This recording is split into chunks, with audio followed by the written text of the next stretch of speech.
Hey everyone, welcome back to my new video. আজকে তোমাদের সাথে আমি শেয়ার করতে চলে এসেছি নাইকা থেকে আসা আমার অলিভিয়ার প্রিয়ার এই প্রোডাক্টগুলো আমার এসছে। 4টে প্রোডাক্ট এসছে একসাথে। একটা লিপ টিন্ট এসছে, একটা কনসিলার এসছে, একটা বডি লোশন, আর এসছে একটা সিরাম। তো ভাবলাম তোমাদের সাথে সেটা শেয়ার করে নিই, যেরকম প্রত্যেকটা জিনিসই শেয়ার করি।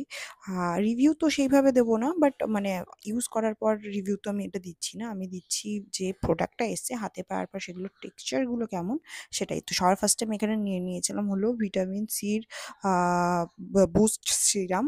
বোতলের প্যাকেজিং কিন্তু খুবই সুন্দর, উপরে একটা আলাদা করে ক্যাপও দেওয়া আছে যাতে পাম্প করলেও না বেরিয়ে যায়। তো টেক্সচার হিসাবেও ভালো ছিল, নো ডাউট।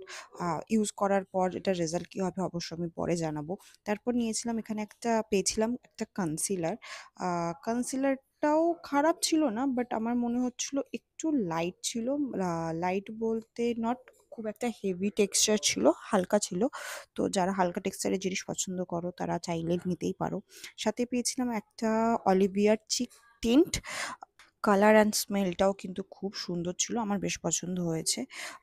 সবথেকে বড় কথা, এর প্যাকেজিং কিন্তু প্রত্যেকটা জিনিসের খুব ভালো, ঠিক আছে? তো নেক্সট ছিল হলো এই অলিভিয়ার আলমন্ড বডি লোশনটা। এটাও বেশ সুন্দর ছিল, এটার স্মেলটাও বেশ সুন্দর ছিল, আর এটা কোনো চিপা ব্যাপারটা একটু এর মধ্যে ছিল না। এই ছিল আজকে পিয়ার আনবক্সিং এর ভিডিও। তো ভিডিওটা কেমন লাগলো অবশ্যই জানিও, আর ভালো লাগলে একটা লাইক অ্যান্ড কমেন্ট করো।